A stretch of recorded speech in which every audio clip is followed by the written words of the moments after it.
क्या आप जानते हैं कि कैसे रेल और मेट्रो सुरंगों का निर्माण किया जाता है?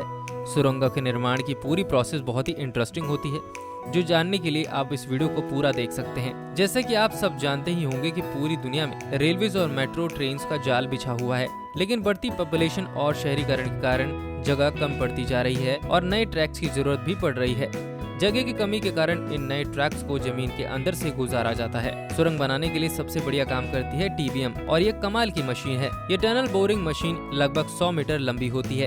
इस टनल बोरिंग मशीन को लगभग सभी सुरंगों के निर्माण में यूज किया जा सकता है। टीबीएम एक ड्रिल मशीन के समान जमीन को चीरती हुई सुरंग का निर्माण कर लेती है। टीबीएम की मदद से रेलवे के लिए सुरंग का निर्माण बहुत ही तेजी से हो सकता है, लेकिन इस काम के लिए बहुत ही आधुनिक तकनीक और सही प्लानिंग की जरूरत होती है। इस मशीन से सुरंग बनाने के लिए 300 मीटर लंबे और 150 मीटर चौड़े जगह की जरूरत पड़ती है, जहां टीबीएम की असेंबलिंग की जा सकती हो। सड़क के आसपास इस जगह को तैयार करने के लिए कई बार पेड़ों को काटना भी पड़ जाता है या फिर सड़क को पूरी तरह से शिफ्ट करना पड़ जाता है। रेलवे ट्रैक का कुछ हिस्सा सुरंग से बाहर और कुछ हिस्सा सुरंग के अंदर से होकर गुजरता है। सुरंग के शुरुआती हिस्से को बनाने के लिए कट अनकवर तरीके का इस्तेमाल किया जाता है, जिसमें रेलवे सुरंग के एक हिस्से को बनाते समय जमीन पर जगह को साफ करके मशीन और दूसरे इक्विपमेंट को सेट कर दिया जाता है। जैसे जैसे टीबीएम आगे बढ़ती है, वैसे वैसे इन मशीनों को भी आगे बढ़ा दिया जाता है। सड़क और पहले से ही बनी रेलवे ट्रैक के बीच में इस काम को निपटाया जाता है। जमीन और रोड की दीवारों को सपोर्ट देने के लिए सैकड़ों स्टील के बोर्ड को मशीन की मदद से जमीन और दीवारों में फिट कर दिया जाता है, जिससे सुरंग बनाते समय जमीन धंसने जैसी समस्याओं से छुटकारा पाया जा सके। इतने भारी भरकम मशीनों के साथ एक्टिव रेलवे ट्रैक के बिल्कुल नजदीक काम करना काफी जोखिम भरा हो सकता है, जिसके लिए बहुत ही अधिक सावधानी बरतनी पड़ सकती है। यानी कि जरा सी भी सावधानी हटी तो दुर्घटना घट सकती है, क्योंकि यही वो जगह है जहां से ट्रेन का ट्रैक सुरंग से होकर गुजरता है। टीबीएम मशीन के काम शुरू करने से पहले सुरंग के छोटे हिस्से की खुदाई करके बनाया जाता है। सुरंग का शुरुआती हिस्सा तैयार हो जाता है, जो कि लगभग 100 मीटर लंबा होता है। साथ ही सुरंग के सामने वाला हिस्सा भी फ्री हो जाता है। इस जगह पर 100 मीटर लंबी टीबीएम मशीन को असेंबली की शुरुआत के लिए लगा दिया जाता है। टीबीएम मशीन को किसी एक जगह से ट्रांसपोर्ट करके लाने का काम बहुत ज्यादा मुश्किल भरा होता है, इसलिए टीबीएम मशीन के अलग अलग हिस्सों को अलग अलग ट्रांसपोर्ट करके पहुंचाया जाता है और फिर मशीन के हिस्से को आपस में जोड़कर पूरी टीबीएम मशीन को रेडी कर लिया जाता है। टीबीएम की असेंबली पूरी हो जाने पर मशीन सुरंग बनाने का काम शुरू कर देती है। टीबीएम मशीन जमीन को काटते हुए आगे चलती है।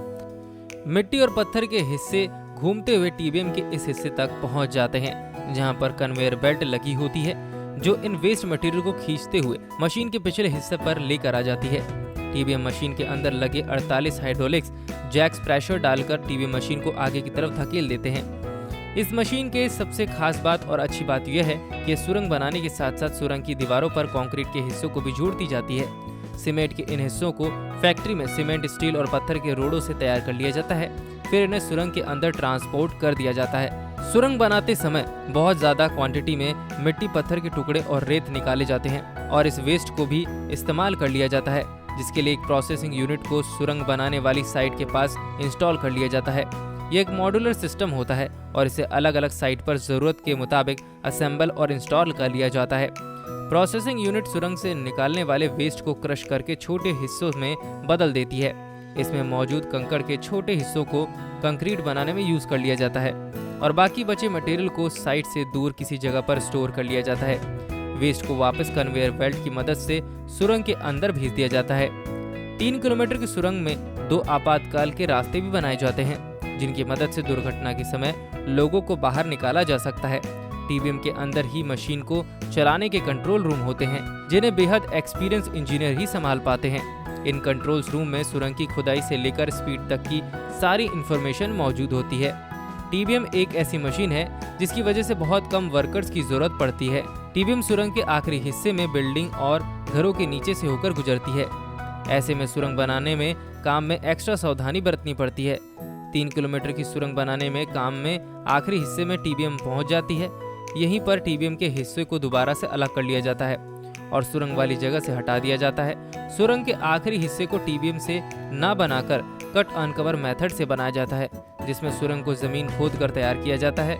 इस आखिरी हिस्से में रेलवे ट्रैक सुरंग के बाहर आ जाती है और जमीन के ऊपर पहले से बनी ट्रैक के बराबर पहुंच जाती है और इस प्रकार सुरंग का काम पूरी तरह से कंप्लीट हो जाता है। सुरंग बनाते समय जमीन से हटाए गए पेड़ों और बाकी चीजों को भी वापस से लगा दिया जाता है। अब ट्रैक तैयार हो चुका है जिस पर हमारी बुलेट ट्रेन्स भाग सकती हैं। दोस्तों वीडियो अच्छा लगा हो तो हमें कमेंट सेक्शन में कमेंट जरूर करें और इस वीडियो को लाइक करें। साथ ही हमारे पेज को फॉलो कर लीजिए।